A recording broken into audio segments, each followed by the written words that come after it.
this is a piece in the Nesivos Sholom which I think is very relevant to a lot of us, that we experience the very drastic shift from going from a Makom Kodesh, going from yeshiva, going from a incubator of Kedusha, and being thrust out into the world, which happens to everybody at whatever point. And even once we're out in the world, we go through that metamorphosis on a regular basis also. Sometimes you could spend a week in a yantiv immersed in Kedusha, and the next thing you know, you find yourself on the other side. And that adjustment is like going from a warm room, being thrown out into the cold air. And the first person that we find in the Torah that really experienced that, at least explicitly, is Yaakov Avinu. Yaakov Avinu spends years of his life immersed only in Kedusha, literally not stopping to learn, even when he finally leaves his father's home. His father's Yitzchak Avinu, the home he was raised in. And the first thing he does is he goes to Shem Ve'ever for 14 years, where he doesn't even sleep. And where does he go from there? Straight into Haran, straight into the house of Lavan, straight into making a parnasa, straight into raising children. Is that a place for a good yeshiva bacher to be? All of a sudden, he's embracing the world. So Yaakov Avinu is really the prototype for us to learn how to deal with these adjustments that go on in our lives all the time. It says in the Sefer Sholom, the pasuk starts with the parsha starts with the pasuk that Yaakov went from Beersheba to Haran. In a Mefarshim Omdu Darei La'el b'Sefer Parsha Kvar Nichtav Yishma Yaakov al Aviv al Ima v'Yelech v'Dararam. Mefarshim are bothered by it. The end of last week's parsha already told us that Yaakov Avinu listened to his parents, who told him to go to Lavan to find a wife, and went. So this pasuk seems to be redundant. And Yaakov left Beersheba and went to Haran. We were already told that he went to Haran. A little bit later in the parasha, we learned that along his way, along his journey, he stumbles, he bumps into the place, referring to, of course, Har Bayis, the place on the future side of the Beis HaMikdash, and he sleeps there. The Gemara, and the Gemara tells us, Yaakov Tikkun Tfilas Arvis, that Yaakov over here instituted maariv. Because Vayivka, in addition to meaning to bump into, is also a lashon of tefillah. Pagia is a lashon of tefillah. So this is where Yaakov Avinu created and invented the concept of davening maariv.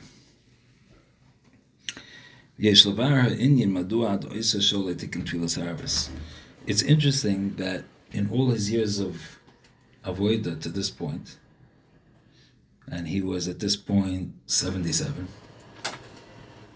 right? He was 63 when he got the brachas and fled from his father's house, and then he spent 14 years in Shem Ve'ever. So for the first 77 years of his life, when he was immersed in Kedusha, he never thought to create Tfilas Maariv. And now, as a fugitive, this is where he's on the level to create Maariv.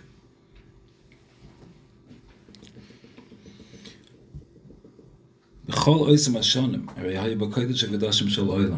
years of his life till this point, he was living in the virtual Kodesh HaKadoshim of the world. 63 years in the house of Yitzchak. The first bunch of them were actually under the tutelage of Avram himself. So he was raised in a Mishkan of the office. And then afterwards 14 years in Beis Ever. Chazal tell us he didn't sleep for those 14 years. So those would have been the more appropriate time to be Masaki in a Tefillah. If you're going to bring a new Tefillah into the world, that would have been the time.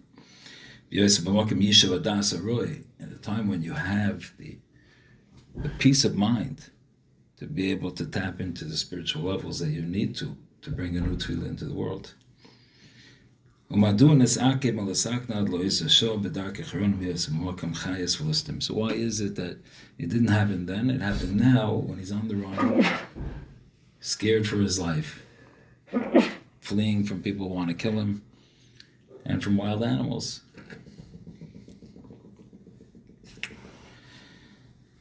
Yaakov Avinu Yaakov Avinu, till he left Beersheba, the pasuk describes him as an ish tam, a complete person, Yeshiv Holim, who just sat in the tents of Torah. Until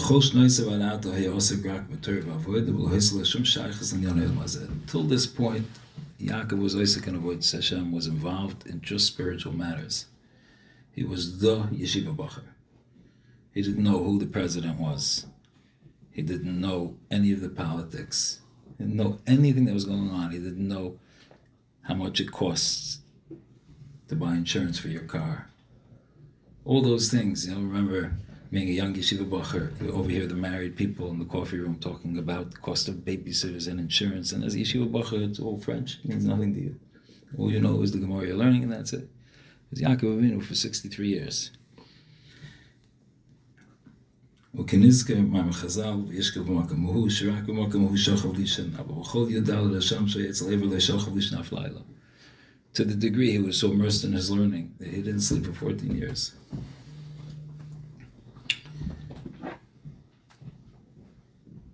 שכל עושה התקופה היה עוסק בתורה בקדושה אילוס. During that whole period of his life he was involved in Torah in the highest level of Kedusha.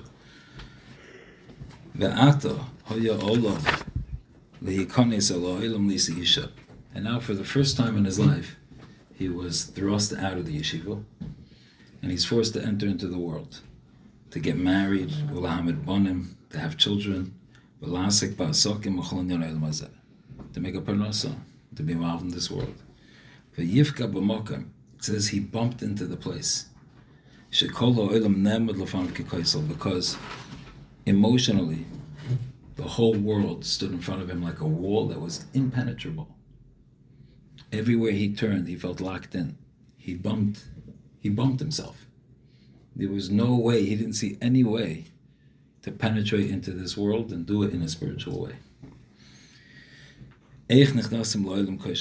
How do you enter? How do you go from where I came from and enter into such a lowly world? He bumped, didn't find the way. This is the reason why specifically at this point Yaakov created the tefillah of maariv. Tefillas maariv is mana b'layla. Maariv is the only tefillah we do at night. When the world is dark. That's a remez to the periods in a person's life which are totally and absolutely dark. When the sun sets, when it's lights out for a person. And that could happen on a spiritual level, where a person's totally disconnected, uninspired, doesn't feel any of the feelings he's used to feeling. And it can happen because of sorrows, problems, suffering that's going on in a person's life that push him into a dark corner of the world. There are periods in a person's life that he's like groping around in the dark, can't find a spark of light. That could illuminate for him a little bit, to show him a way. How do I step forward? How do I get out of where I am? For such times in a person's life, Tikkun Yaakov is tefillas arvis. Yaakov instituted maariv. When we talk about the Avos being Masak in the tefillas, it doesn't mean that they just thought of davening at that time of day. Anyone could do that. What was the big chap? Yaakov Avinu thought of adding a third tefillah. Every tefillah that the Avos were Masakin, it meant that they opened up a gate in Shemayim, an access point, an ability to connect in that part of the day. Avraham Avinu opened up a gate in the morning. When things are bright, he showed the world how they could connect.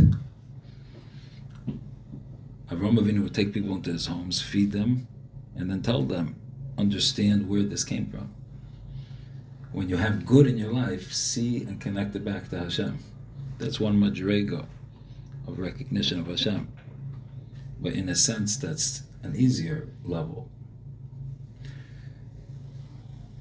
I heard from Rabbi David Greenblatt that he was once talking to Rabbi Shlomo Freifeld, the Rosh Hashiva, founding Rosh Hashiva of Sheyashev. And he was talking about his difficulty in doing kiruv to a certain population. He didn't say what it was. And Freifeld told him that population struggles with making a livelihood. You can't talk spirituality to hungry people. They're too busy trying to put bread on the table. So Avraham Avinu showed people who weren't hungry how to find Hashem. And he opened the gate. Yitzchak came at a time in the afternoon when things are already starting to become dark, and he showed how to connect to Hashem there also. And he created mincha. It wasn't just an idea. He opened up a gate. When Yaakov came, he taught us, he showed us the way to how to connect to Hashem in times of absolute darkness. And that was maariv. שגם במצב של חשקס ביוסי יהיה דרך ליהודי ליסייח אל מאוהב שבשמיים ולשפוך לבוא בפניו. That even in a time of total darkness, a Jew has the ability to unite and connect with Hashem and to pour out his heart to Hashem, to find the connection point in the darkest places. And this was Yaakov's tafkid in the world. One of his missions that he was created to do was to create maariv, was to open up that gate. But as long as he was in Yitzchak's house and as long as he was in Yeshiva of Hashem Ve'ever, it was impossible for him to reach that point. Because where he was then, it was as bright as day. He never experienced a dark day in his life until this point. So how are you supposed to open up the gate for the people in the dark if you were never in the dark? There's a tremendous line from the Baal Shem Tov. In Halacha we say, Kol she'einu mechuyev b'davar, and yochel lo hotzi acher b'dei chavasa. If you're not obligated in a certain mitzvah, you can't be moitzi somebody else in that mitzvah. But loshem mechuyev, besides from meaning obligated, it could also mean chayev. You're guilty. And the Baal Shem Tov said, if you were never guilty of an avera, of a particular avera, you can't be moitzi acher midei chavasim. You can't pull other people out of that avera. You can't guide them out. Because if you never struggled with it and found the way out, you can't show anybody else the way. You can't relate to the challenge. To you, you just say, come on, a From Jew doesn't do that. And you are irrelevant if you say that. Because these From Jews do that. And they need to know how to stop. But somebody who was there, understood the struggle and got out, he can show the way for everybody else. So up until this point, Yaakov Avinu never had a black day. So how is he supposed to create maariv?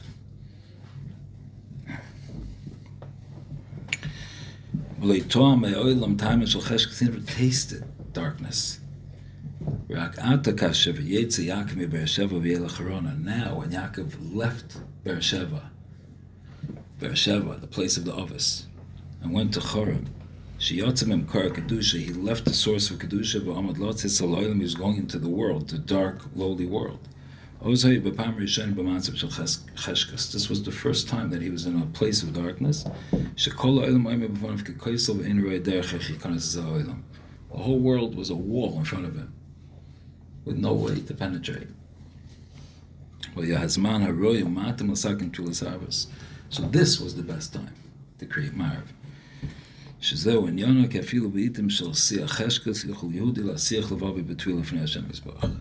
Yaakov taught us how in the darkest times a person could still pour out his heart to Hashem and connect.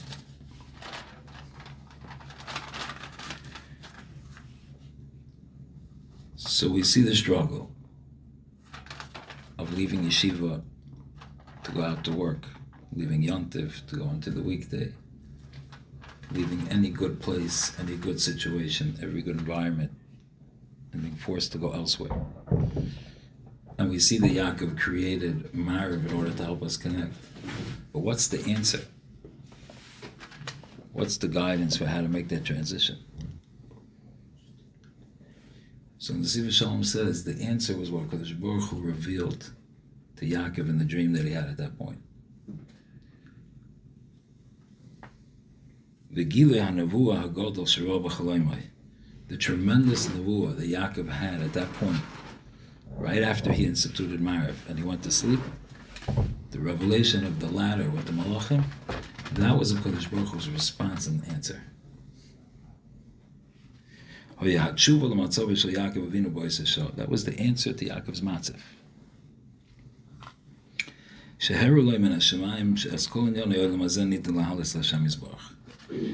Kadosh Baruch Hu showed him in that dream that everything in this world, this dark, lowly world that you're scared to enter into, you're misunderstanding.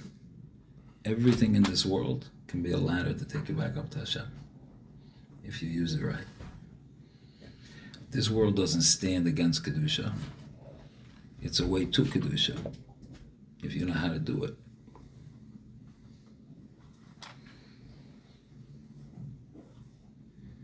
Rabbi Hashem making a Shalom Zocher this week.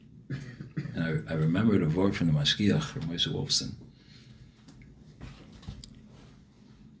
that we're told, Taz tells us, that one of the reasons for Shalom Zocher is because the baby that was just born spent 9 months learning Torah in the womb, and as soon as he comes out, the Malach hits him and he forgets it. And the baby is mourning his loss. The baby is mourning the loss of Torah. Because the baby also went from Beersheba to Haran just now. Also left the best yeshiva in the world, a place of just Kedusha. The Gemara Nida says he learns Kol Torah Kula. He has a candle on his head where he can see from one end of the world to the other. And then he comes out to here. With the beeping and the honking, that's the least of the problems here. As my wife said when we drove from the hospital, we came here to Borough Park with the baby. My wife said this baby spent the first 3 days of his life in a hospital, being taken care of, quiet, and now he's hearing the Borough Park Symphony of beeping. Yeah, welcome to Olam Hazeh. And the baby mourns. The baby mourns the loss. And to comfort the baby, we make a Shalom Zocher. So the Mashgiach asked, so how does the Shalom Zocher do the job? He's mourning his lack, his loss of spirituality. So you make a Shalom Zocher, how does it comfort him? So Mashgiach said, the Shalom Zocher specifically on Shabbos. We make a party, Jews get together Friday night, and they eat, and they sing Zmiris. And there's Achdus, and there's Kedusha of Shabbos. And then the neshama of the baby says, aha, so the physicality of this world could be used to be elevated to Kedusha. It's a nicham tani. I'm comforted. I'm not cut off from Kedusha. This world itself can be a catalyst to Kedusha if it's used right. You look at Shabbos and you see that the world can be used for Kedusha.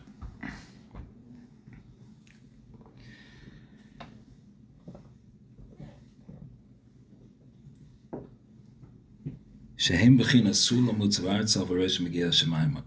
in this world is a ladder which is entrenched mutzav arza in the ground, in physicality, and yet Rosh Megiah Shemaima, the top of that ladder reaches Shemayim. You can use it to get off the ground and reach Shemayim.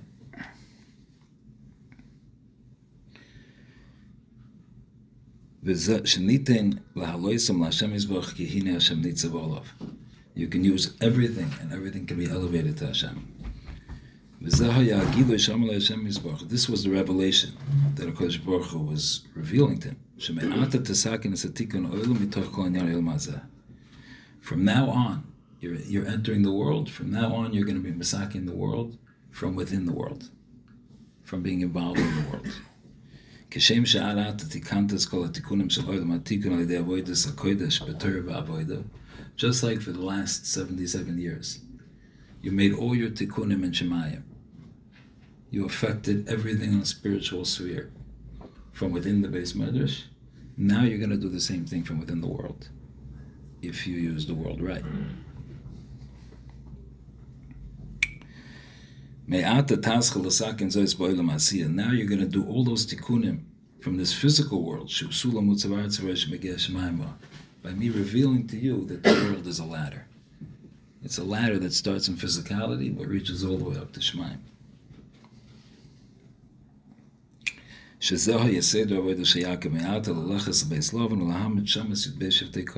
Because this was Yaakov's avodah now. The avodah of the yeshiva years were what they were, but they ended. And there's a new avodah, and it's this avodah of going into Lavan's house and building a family and working as a shepherd and making parnasa and being swindled and dealing with the swindler the way the Torah wants you to deal with the swindler, not to be a swindler back, and to be able to spend 20 years in the house of your father-in-law and leave without a single item that belonged to your father-in-law. Because when Lavan searched the tents, he didn't find not one thing that belonged to him.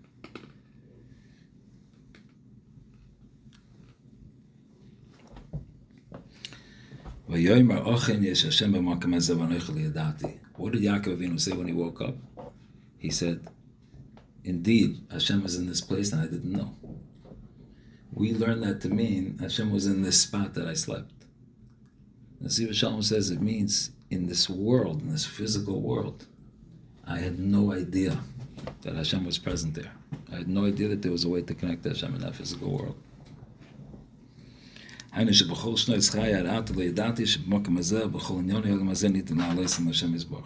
But my whole life, I never knew that there was a way to use this world and to elevate them to Hashem.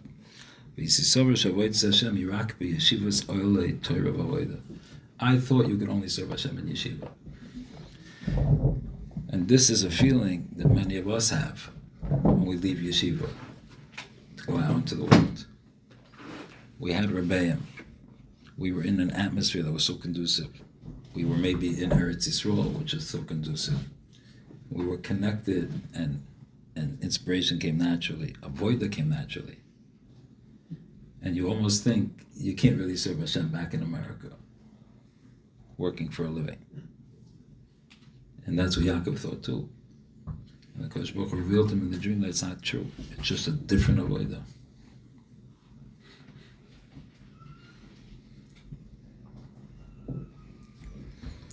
Now I see Hashem exists here too.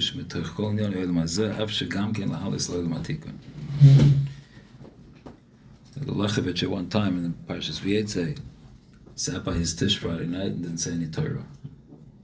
So finally one of the Chassidim said, maybe the Rebbe could say Torah. So Lechevich said, look at this parasha. The entire parasha is showing you a Jew raising a family, making parnasa, involved in this world, and yet every single aspect of that turned into Torah. It's recorded in the Torah, turned into the Psukim of Torah. He said, do you need any more inspiration than that? To see that if you use this world right, it turns into Torah.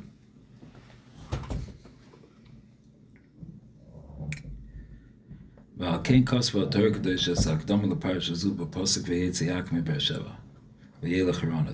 the Torah starts this parsha by reiterating something that we already know, which is that Yaakov left Beersheba to go to Haran. Because that's the whole introduction to the struggle that Yaakov has in the beginning of the parsha, is to understand that Yaakov went from Beersheba, from the Kodesh Kedoshim, into Haran. And that's why Yaakov was Vayifka B'Makar, was bumping into the world, didn't know how to find his way. And that was why he was given the dream of the ladder. Yaakov left the Kodesh HaKadoshim to go to Haran. And this is the introduction to the tremendous revelation he was going to be given And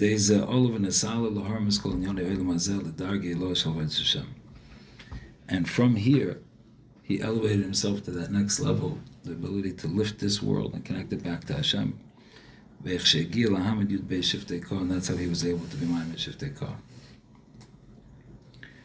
There's a very famous word from Rabbi Yakov Kamenetsky by Pidyon Ben. The child belongs to the Kohen and has Kedusha. And we redeem the child. So Rabbi Yakov Kamenetsky asked, aren't you doing the child a disservice? Why are you taking that Kedusha away from him? Why are you redeeming him? And Rabbi Yakov Kamenetsky answered, because the job of a Jew is not to be in the Beis HaMikdash with the Kohen. The job of a Jew is to be redeemed from that Kedusha and be able to go out into the world and use the world right and elevate the world. That is the job of a Jew.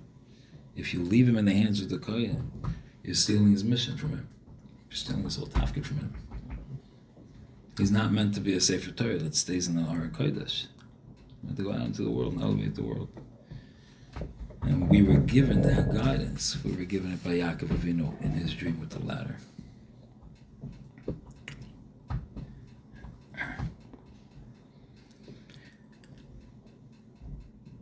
Part of using this world right to connect to Hashem, obviously it goes without saying, is to use this world only within the framework of halacha. That goes without saying. But there are more subtle aspects to it also. There's a word from the Divrei Yisrael from Majid, also in this week's parsha. But when Yaakov is fleeing from Lavan, slips away in the middle of the night. So the pasuk says, "Vayinag eskol mikneyu, eskol hasharachash," something along those lines, that he led his cattle and all his possessions out. And the question is, why does he use lashon that he led? Should have said he took. He took all his possessions. Everything's included. So Divrei Yisrael said, it's coming to be meramis to us, a person's relationship that he has with his possessions and his money. He said there are many people that don't lead their money. Their money leads them. They're enslaved to their money. Their money leads them by the nose. They work at the cost of things that are important even to them. They won't learn. They won't daven. They won't daven with a minyan. It'll come at the cost of family time. Because I gotta work. I gotta make money. So who's the boss and who's the slave? Your money's the boss and you're a slave because you're not free to stop, even for things that you think are important. So in that case, the money is leading you. And the pasuk here is testified by Yaakov Avinu, by Yinagas Mikneyu. He led his money, his money didn't lead him. He was in charge. He made parnasa, and that's all we see from Yaakov in this week's parsha. He was a shepherd. But when it was right and when it was wrong, he didn't. And they say that nobody on their deathbed ever said, I did too many mitzvahs. I learned too much. I spent too much quality time with my family. But many, many people have said on their deathbed, I spent too much time in the office. And nobody learns from their mistake. And everybody does it and says it on their deathbed again. Yaakov Avinu didn't make that mistake. Yinag es mikneyu. He led his money didn't lead him. When a person uses the world in that way, then the world is one big ladder, a ladder of connection to Hashem. If while he's making his money, it's al pi halacha, it doesn't come at the cost of things that are important, and he's being kavei itim l'Torah, and he's giving tzedakah from the money, then olam hazeh for such a Jew is a ladder to connect to Hashem. And if the money is leading you, and it's leading you to cross over out of the realm of halacha, and it's costing you your relationship with Hashem, then you are being led by your money, and you're not climbing the ladder. You're being left in this world. And we should all be zoicha to be able to use this world the way it was meant to be used, connect to Hashem. And when a person does that, he realizes he never left the Yeshiva Shem V'Ever. Because the whole world is Yeshiva Shem V'Ever. Just a little harder to see. Okay, Yashikoyach. We have another few minutes. I'll tell you a maariv the Gavor from my Zayda Zechtzal Gavrocha. My Zayda made the following observation, which Bob Rebbe Tzin Halberstam told me. Ever since he heard this in the name of my grandfather, he's been looking to see somebody make the following inference. He hasn't found it. Yeah. My grandfather, Shlomo Tursky from Honesteipel, Denver. The ladder that he saw in the dream was Mutzav Arza. Mutzav Arza means it was reaching towards the ground. It was not standing on the ground. Why was the ladder not standing on the ground? It doesn't say Mutzav Ba'aretz, it says Mutzav Arza, towards the ground. So my grandfather said that the ladder represents the ladder of connecting to Hashem, the ladder of avoidance Hashem. In every generation, the bottom rung is missing. The bottom rung is the access point to the ladder. How to connect, how to get onto the ladder and to start to be over Hashem and reach the top to Hashem. Because since every generation is different than the generation before, and every generation is lower than the generation before, then the access point of the previous generation does not work for the new generation. And the rung is missing. And it's the job of the manhigim, the tzaddikim, the leaders of the generation, to provide the bottom rung. It's their job to understand the generation, understand what they need to connect to that ladder, and provide it. Don't keep selling the old message if it doesn't work. So the ladder is always mutzav arza. It's always reaching towards the ground but never touching the ground, because that bottom rung has to be supplied by us. There's a maariv the Gavor.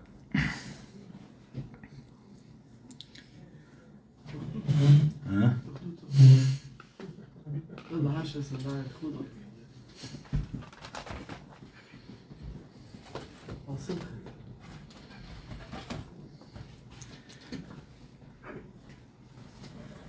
I'll tell you First question? Now I was thinking that if you're saying that Yaakov is the one that's teaching us that the words of Hashem could be in the physical world, I would think like that Avram, really was the first one to do that. Like from the fact that he welcomed guests to his home. I'm saying that doesn't that show, like that the voice of Hashem that could be done, with physical actions and not through, I don't know, like disconnecting from the physical world. It's true. All of us did everything. But the things that the Torah delineates by one of the office more than the other means that this Av was unique in bringing that koyach to the world. The Torah does not elaborate on Avram and Yitzchak making parnasa and raising children. We just see them teaching Torah, digging wells, the mysterious activity of digging wells, which is a discussion unto itself, why the Torah emphasizes that so much. Yaakov Avinu is the first person that the Torah elaborates his parnasa, his raising children, his struggles. And Yaakov is the first person that we see that contrast of going from a yeshiva, from years of learning, being thrust into that world very, very suddenly. So obviously it means, of course, all of us did this. All of us used this world to connect. But Yaakov was the one who really brought it into the world for us. Rabbi Avinu is engaging in the world with chesed. Yaakov Avinu is engaging in a deceptive world, in a world that's around me, it's lava. Avram didn't have those concerns to navigate the world in such a way. Sheker. Right. Listen, even when we talk about the fact that Avram is chesed and Yitzchak is gevura and Yaakov is Torah, so that means that Yitzchak didn't have chesed and Avram didn't have gevura. Everybody had everything, but there was a midah that they excelled and they embodied and they were able to bring that midah down to their future generations. So in this case, this avodah was uniquely Yaakov's to bring down to us. That was Tfilas Maariv. Okay, Yashikoyach.